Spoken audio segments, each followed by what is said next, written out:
Julián Koepke de Diller la recordamos porque se trata de una peruana alemana que en su momento, allá por el año 1971, fue la única sobreviviente de un accidente aéreo. El accidente ocurrió en la selva de nuestro país. A poco de aterrizar en Pucallpa, ocurrió este accidente y ella pudo sobrevivir 11 días en medio de la selva.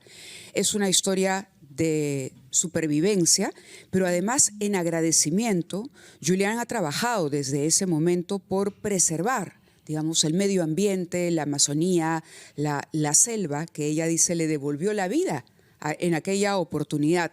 Y ha venido junto al doctor César Ipenza, abogado especialista en temas ambientales, porque nos traen una preocupación con relación al avance de la minería ilegal en la región de Panguana, en Huánuco, dentro de la zona de amortiguamiento de la Reserva Comunal El Sira. Esto es a orillas del río Yuyapiches. Muy buenos días a ambos, doctor Ipenza, Julián, gracias por estar con nosotros. Doctor. Sí, buenos días. Muchísimas gracias por la invitación y nuestro pedido directo es que las autoridades asuman el rol que tienen. Panguana es la estación biológica más antigua de la Amazonía donde se ha hecho investigación científica durante más de 60 años y actualmente está siendo invadida y destruida todos los días con maquinaria. Tenemos más de 30 retroexcavadoras que trabajan 24 horas destruyendo el bosque y todos los bienes y la biodiversidad. El río Yuyapiches prácticamente está muerto por la intervención también de esta maquinaria con mineros ilegales que vienen de distintas zonas, pero de Madre de Dios particularmente. Entonces, hemos venido solicitando la intervención de la Fiscalía, de la Policía, de la Marina. La Policía y la Fiscalía, la Policía de Medio Ambiente y la Fiscalía hacen un esfuerzo denodado, pero insuficiente, lamentablemente, porque no se tienen las condiciones. Lamentablemente, no contamos con la presencia de la Marina de Guerra que debería defender este ecosistema acuático. Y hay intervenciones, pero los mineros terminan sabiendo que hay estos operativos y mueven sus máquinas al anexo de la comunidad Ashaninka Pampas Verdes, donde lamentablemente los líderes indígenas de ese anexo, de esa comunidad, facilitan la actividad y defienden la maquinaria. O sea, doctor Ipenza, nos dice usted que, como ocurre, o como se denunció también en el caso de Loreto, ¿cierto? Hay filtración de información de parte de las autoridades que se supone deben combatir la minería ilegal en beneficio justamente de esos que están destruyendo el ecosistema. Así es, y eso es una constante. La semana pasada ha habido 2 intervenciones, llegaron y supieron que estaban allí la policía con la Fiscalía Ambiental de Ucayali y se retiraron. La policía y la Fiscalía regresaron a Pucallpa e inmediatamente volvieron a las horas a operar esas 35 máquinas que están trabajando día y noche. ¿Filtración de la policía o de la Fiscalía? ¿Quiénes son los que se encargan ahí de la seguridad? Creo que vemos que hay actores locales que avisan, ¿no?, de estos operativos y que cuando están movilizándose ya inmediatamente... ¿Actores locales? Sí. Tienen guardianes que están viendo cómo llega la autoridad y lamentablemente esto hace que no se pueda operar con las condiciones óptimas y por eso hemos venido insistiendo que todo operativo debe ser vía aérea y creo que la policía y nuestras autoridades tienen las condiciones para eso. Sí, precisamente nos han traído algunas fotografías. Sería interesante para nuestros amigos de la televisión, ellos la van a ver las fotografías, las imágenes, pero para quienes nos escuchan a través de la radio, de pronto describir lo que estamos viendo. Aquí se ven dragas trabajando justamente en la zona que ustedes reclaman, donde la minería ilegal empieza a hacer estragos. Julián, yo quisiera preguntarle por su percepción de lo que está ocurriendo. ¿Desde cuándo sucede esto? ¿Cuál es la importancia de esta zona? Desde su experiencia, son las imágenes que estamos viendo ahí donde se puede constatar, en efecto, la presencia de estas dragas como parte de la actividad minera informal ilegal. Sí, bueno, muy buenos días. Muy buenos días. En primer lugar, y muchas gracias por darnos la oportunidad de hablar un poco sobre ese tema tan preocupante. Sí, en realidad la situación se desarrolló dentro de muy poco tiempo. Nosotros tenemos un área de conservación privada en Panguana, partes del terreno fueron declaradas área conservada por el Ministerio del Ambiente a perpetuidad y eso fue un gran paso adelante para la situación de conservación en los bosques primarios de nuestra Amazonía peruana. Y ese sitio tiene especial importancia, es un lugar emblemático en realidad, porque en primer lugar abarca la estación biológica más antigua del Perú y se encuentra en un sitio especialmente rico en especies, en la zona de amortiguamiento de la Reserva Comunal El Sira. Además, lo que debería tener algún significado en cuanto a la minería ilegal, ¿no? Porque las zonas de amortiguamiento deberían ser tratadas igual. De manera especial, además. Sí, como un área conservada, ¿no? Usted ha dicho que el fenómeno viene siendo muy acelerado, muy rápido. Sí, el año pasado hemos visto que la situación está empeorando. Bueno, hay que decir primero que esa zona, sobre todo el afluente del río Yuyapichis, el río Negro, hace mucho tiempo es una zona donde siempre se ha encontrado oro. Desde los años 1950 más o menos que están trabajando ahí. Hubo un tiempo en que trabajaban 5.000 personas ahí, en los años 50, antes tal vez también, y se encontraba mucho oro. Y desde ese tiempo la gente piensa que es un El Dorado por ahí. Están buscando, no lo han encontrado hasta ahora. Muchas empresas han entrado, coreanas, rusas y otras, y en los años 90 otra vez se empezó a buscar, pero no rindió suficiente, por eso no han entrado. Y ahora, como el oro ha subido tanto y está subiendo todos los días continuamente, ahora también en las zonas donde no hay tanto están trabajando, sacándole el último. Y eso recién se desarrolló así gravemente en los últimos 3 años, digamos. Nosotros siempre hemos pensado, como tenemos un área conservada y a perpetuidad, y hay leyes que nosotros mismos debemos obedecer, ¿no? Que no debe haber ningún cambio de uso en un área conservada, de Sin conservación duda. privada, y hemos pensado que eso ayuda, ¿no?, a proteger. Claro que pero sí. mientras tanto ha cambiado totalmente Ha cambiado el panorama y tiene usted razón, porque el precio del oro sigue repuntando, alcanzando récords históricos, y esto atrae la actividad ilegal que busca extraer el mineral allí. Ahora, vamos a ir a la pausa. Permítanos, por favor, cumplir con nuestros anunciantes. Son las 8:17 para regresar y conocer un poco más del trabajo que ustedes hacen y de la problemática en particular que se enfrenta en este momento. ¿Cuántas son las dragas? Ustedes saben de dónde provienen, por ejemplo, si ya se presentaron o no denuncias ante las autoridades, ante qué autoridades las han presentado. De eso hablamos cuando regresemos de la pausa. Una ampliación de noticias, y estábamos conversando aquí en la cabina junto a Carlos Villarreal con Julián Kepke de Dealer. Hacíamos mención a una historia larga, a un vínculo que ella tiene con el Perú, un vínculo que se estrechó luego de que sobreviviera a un accidente aéreo ocurrido en 1971, pero su relación con el país data de mucho antes. Su padre llegó en el año 1949. Un año después llegó su mamá. Ambos trabajaban en el Museo de Historia Natural, científicos de la Universidad Mayor de San Marcos, y de esa manera se vincularon, digamos, con estudiar, explorar y descubrir todos los secretos de la Amazonía en una selva virgen como la que hay y existe a orillas del río Yuyapichis. Ha pasado mucho tiempo y hoy esta zona no está libre del avance y de la invasión de la minería ilegal. Durante la pausa, ustedes, doctor Ipenza, usted nos estaba explicando cómo funciona y cómo se organiza la población y cómo se ha ido de alguna manera comprando voluntades de personas que, en lugar de resultar ya ser custodios de este medio ambiente, le abren la puerta a la minería ilegal. Hay mucho dinero que corre de por medio.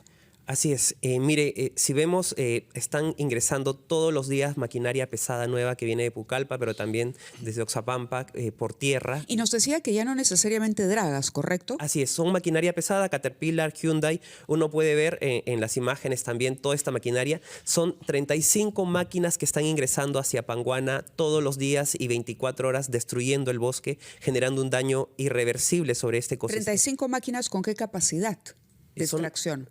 No, esas cifras las desconocemos, ¿no? Pero es un volumen claro. Sí, pero tumban el bosque y siguen ingresando, destruyendo todo. Y además con el respaldo de este anexo de esta comunidad Tahuantinsuyo, que es la comunidad Pampas Verdes, donde sabemos que están cobrando sobre los 30,000 soles por cada máquina para ingresar, para poder operar.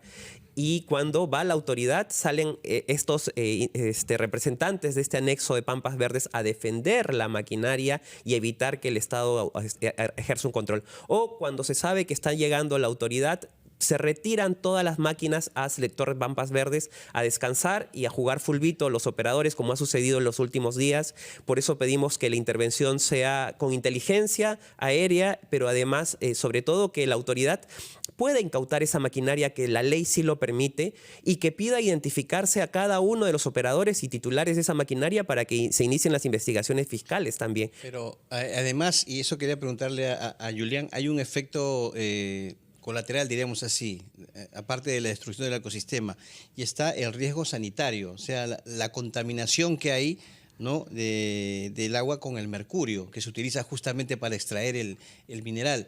Julián, el nivel de contaminación en la zona debe ser alarmante, ¿cierto? Y con riesgo a las personas, a los habitantes. Así es. Sí, es en realidad totalmente preocupante y alarmante, sobre todo como el río ahora está totalmente destruido. Están trabajando en pleno río, en el cauce del río, En el lecho. sí, que en realidad es del Estado, ¿no? El río no nos pertenece ni a ellos ni a nosotros. Pero, y saben, ¿no? Con los ojos abiertos están destruyendo ahí toda la fuente de vida que ellos tienen, porque el río es el río que les da el agua, y el agua ya no se puede tomar, está totalmente contaminada, ya no hay peces, no hay los otros animales que viven ahí en esas zonas, y cuando se ve el río es una sequía prácticamente, y algunas partes tienen un color turquesa. Usted mencionaba y pedía la intervención de la Fiscalía. Han hecho la denuncia formal. Sí, tenemos cerca de 5 denuncias penales identificados persona por persona que está facilitando. Incluso en las imágenes que hemos alcanzado se ven ya placas de vehículos que son perfectamente identificables. Y esta gente incluso ya ha amenazado de muerte a los directores de Estación Biológica. Hemos pedido garantías para su vida. Y lo más curioso para mí ha sido que pidan una reunión de conciliación entre quien te amenaza de muerte con quienes son los amenazados. Y por otro lado, el Ministerio del Interior ha dado garantías y hasta el día de hoy la policía no ha aparecido, ni siquiera se ha tomado presencia, ¿no? Entonces vemos una situación, de verdad hemos recurrido a todas las instancias. Hemos ido al general Lozada de la Dirección de Medio Ambiente, estuvo lamentablemente un viaje a Corea, luego ha estado de viaje en el Brasil, y no hemos podido tener respuesta de las autoridades que tienen un rol tuitivo y garantista. Por otro lado, este es un río que está bajo competencia también de la Marina de Guerra, y no hay presencia de la autoridad marítima ni de los ríos, la Autoridad Nacional del Agua, la Autoridad Regional sobre los Bosques. Es una situación de impunidad y de incapacidad de atender. ¿Cuántos efectivos policiales están destacados en esa zona o están allí? En Puerto Inca, para combatir contra la minería. no está para atender, esto es en Yuyapichi, solamente hay una comisaría con 10 policías. 10 policías. Y la policía que viene y que hace un esfuerzo increíble, pero lamentablemente desborda sus capacidades, es la Policía de Medio Ambiente de Huánuco, que tienen una presencia cada vez más constante, pero es un destacamento pequeño de policías. La Fiscalía no tiene los recursos. En el último tiempo nos decían que ni siquiera tenían explosivos para poder hacer su labor, y todos los días tiene que estar, bueno, la Fiscalía ni siquiera tiene recursos, lamentablemente. Hay un trabajo tremendo del doctor Nina, del doctor Dumas, de los fiscales de Pucallpa, ¿no? Pero lamentablemente esto es insuficiente y se requiere una atención desde el gobierno nacional para que acompañe y resuelva esto y pueda incautar, destruir todos los equipos que están operando. Yo quisiera consultarle a Julián, ¿cómo esta experiencia que usted tuvo, ¿no?, tan dramática de la sobrevivencia en el año 71 en medio de la selva, hizo que usted justamente, o cómo la impulsó, ¿no? Este es un ejemplo de resiliencia, cómo la impulsó a posteriormente decidir trabajar de manera activa justamente por la preservación de la naturaleza en toda esa selva del país, justamente en la zona en donde cayó el avión? O sea, ¿de qué forma eso la influyó en su vida para trabajar justamente en la protección de la naturaleza de la selva peruana? Bueno, esa experiencia fue algo muy especial en mi vida, por supuesto, ¿no? Y cambió todo al toque. Así que yo, que fui muy niña antes, después salí de esa aventura, entre comillas, ya como adulta. Y en esos días inmensamente oscuras y donde yo estaba sola, en una soledad que no se puede describir, ¿no? Como si hubiera muy joven, además, llegado... Sí, 16, 17 años. 17 años. 17 años. Sí, recién había terminado quinto de secundaria, el colegio peruano.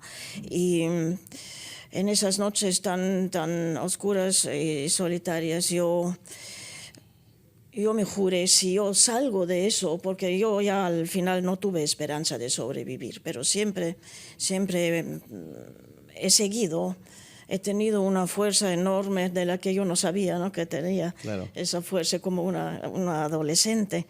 Y yo me juré que si sobrevivo eso, yo quiero hacer algo importante, no solamente vivir, ¿no?, y vivir para mí misma, para mi familia, sino hacer algo que puede ser importante para la naturaleza y también para el hombre. Claro, y perdurar en el tiempo. Les agradecemos mucho que hayan estado ustedes aquí. Simplemente reiterar que nosotros tenemos las fotografías y la verdad cuando uno dice ríos en la selva de nuestro país, uno imagina estos maravillosos espejos de agua, ¿no?, rodeados de bosques, donde de pronto encontramos una cantidad innumerable de especies, animales de todo tipo, de las más exóticas, pero las imágenes que nos han traído son realmente desgarradoras. No hay agua, parece realmente un pozo, un charco grande, gigantesco, donde se ve la invasión de esta maquinaria pesada. Ahí están las fotografías. Para quienes nos están escuchando, realmente lo que estamos viendo nosotros ahí es una cantidad de tierra removida, de troncos, de piedras incluso, y esas máquinas que, como bien nos explicaban nuestros invitados, incluso se puede reconocer, tienen las placas y está la identificación ahí. Las autoridades, a tomar nota de esto, no podemos permitir que siga avanzando. Ahí está la marca Hyundai, son unas maquinarias pesadas especialmente para remover grandes volúmenes de tierra. Mavi, lamentable que también tengamos esta denuncia, como ha ocurrido en Loreto, sobre posible filtración de información, o sea, una especie de colusión que habría, ¿no?, entre las autoridades y estos mineros ilegales, porque cuando hay una interdicción siempre están allí y salen, escapan del lugar y luego retoman esas actividades ilegales. Esto también tiene que ser investigado, por supuesto, por nuestras autoridades, ¿no? Así es, 8:33, gracias a ambos nuevamente. Vamos a los titulares de la media hora y retomamos ampliación de noticias.